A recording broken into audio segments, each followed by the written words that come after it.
हरे कृष्णा, राधे राधे दोस्तों। द्वादशी वाले दिन तुलसी माता की कहानी अवश्य ही सुननी चाहिए। तुलसी जी की सुंदर सी कहानी आज हम आपके लिए इस वीडियो में शेयर कर रहे हैं।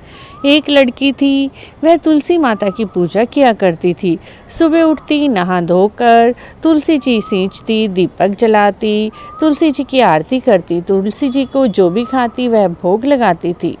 उसके भाई भाभी उसके साथ रहते थे, तो भाई तो बहुत सीधा साधा था, लेकिन भाभी को उसकी तुलसी माता की पूजा करना यह सब कुछ अच्छा नहीं लगता था और वह अपनी ननद से जलती थी।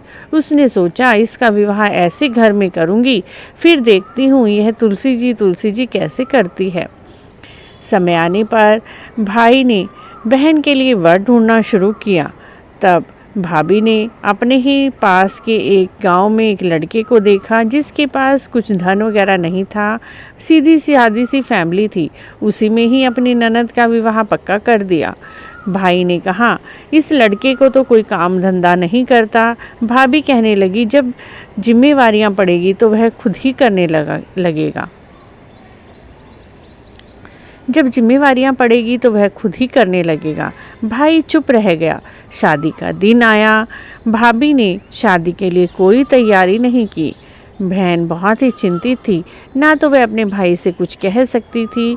जिस दिन शादी होने वाली थी उसने खाने पीने का कोई प्रबंध नहीं किया और जब बाराती आए उनकी प्लेट में तुलसी जी के पत्ते रख दिए। तब उस लड़की ने तुलसी माता से प्रार्थना की, हे माँ मेरी लाज रखना, मैंने जीवन भर आपकी आराधना की है, आज मेरे साथ कुछ भी गलत मत होने देना। तभी भगवान से वह प्रार्थना करती है। बारातियों की प्लेट में 36 तरह के पकवान आ जाते हैं। उन पकवान को देखकर बाराती वाह वाह करने लगते हैं, कहते हैं ऐसा भोजन तो आज तक हमने किसी की शादी में नहीं खाया। उसके बाद जब लड़की को तैयार करने की बारी आती है तो भाभी लड़की को तुलसी के पत्तों से बने हुए कपड़े पहना देती है। ऐसा देखकर ननद रोकर रह जाती है, वह कुछ नहीं कर पाती। तुलसी माता से प्रार्थना करती है। तुलसी माता की कृपा से उसके कपड़े रेशम के जरी के बन जाते हैं और 36 प्रकार के गहने उसके गले में आ जाते हैं।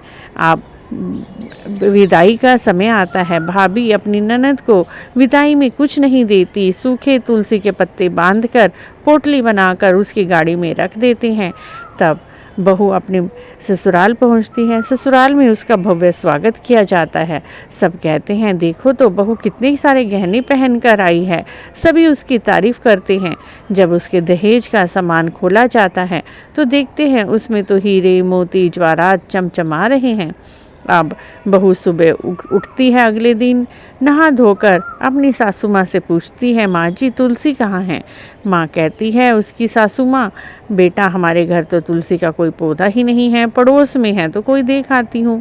वह पड़ोस में देखने जाती है, वहाँ पर उसे एक तुलसी का पौधा मिलता है। बहू अपना तुलसी वहाँ पर सींच कर आती है, आरती करती है और दीपक जलाती है। तुलसी माता की कृपा से उनके घर धन धान्य की कमी नहीं रहती। उसका सारा घर धन धान्य से परिपूर्ण हो जाता है। अब तो बहू अपनी सासू से कहती है, माँ जी आप एक छोटा सा तुलसी जी का पौधा अपने घर में ही लगा लें ताकि मुझे किसी और के घर जाकर पूजा ना करनी पड़े। अब सासू तुलसी जी का बिलड़ा बनाती है। दोनों सास बहू तुलसी जी के बिलड़े को बहुत अच्छे से सजाते हैं और उनके घर में हर तरह का ऐश्वर्य धन संपदा हो जाती है। उधर भाभी अपने पति को कहती है, जाओ अपनी बहन की खोज खबर ले तो आओ, क्या कर रही है। बहन के घर भाई जाता है। भाई देखता है उसका घर तो महल की तरह से परिवर्तित हो गया है। उसके घर में तो धन संपदा की कोई कमी नहीं है। भाई उसकी सास से कहता है, माँ जी हमारी बहन को 2 दिन के लिए हमारे घर भेज दो। सास बोलती है, नहीं भेजेंगे, हमारा तो अपनी बहू के बिना दिल ही नहीं लगेगा। लेकिन बहुत विनती करने पर सास अपनी बहू को उसके मायके भेज देती है। भाभी अपनी ननद के ऐश्वर्य और ठाठ को देखकर जलने लगती है। वो बहन अपने घर वापस चली जाती है। वह सोचती है मैंने इसकी शादी में कुछ नहीं दिया, सिर्फ तुलसी जी के पत्ते दिए थे और इसके जीवन में इतना ऐश्वर्य और ठाठ आ गए हैं। मैं अपनी लड़की की शादी में भी ऐसा ही करूँगी। वह सुबह उठती है, अपनी लड़की को गुस्सा करके उठाती है, बोलती है जा तुलसी जी सींच कर आ, पूजा करके आ। लड़की गुस्से में गंदा पानी तुलसी जी में डाल आती है। ना कोई पूजा करती है, ना व्रत करती है, ना उसका श्रद्धा तुलसी जी में थी। जिस तरह से उसकी शादी उसने अपनी ननद की शादी में तुलसी जी के पत्ते दिए थे, उसी तरह से वह अपनी लड़की की शादी में भी तुलसी जी के पत्ते देती है। लेकिन उनके घर कोई भी ठाट बाट धन ऐश्वर्य नहीं होता, क्योंकि उस लड़की ने सच्चे मन से तुलसी जी की पूजा सेवा भाव नहीं किया था। इस तरह से मित्रों, जो भी सच्चे मन से तुलसी जी की पूजा करता है उनके घर में ऐश्वर्य धन संपत्ति की कोई कमी नहीं रहती। तो बोलिए तुलसी माता की जय। आपको भी यदि तुलसी माता की यह छोटी सी कहानी अच्छी लगी है तो द्वादशी वाले दिन इसे अवश्य सुनें। और ऐसी ही कहानियों के लिए आप हमारे चैनल को जरूर सब्सक्राइब करें, लाइक करें, वीडियो को शेयर भी करें। कमेंट बॉक्स में जय तुलसी माता अवश्य लिखें।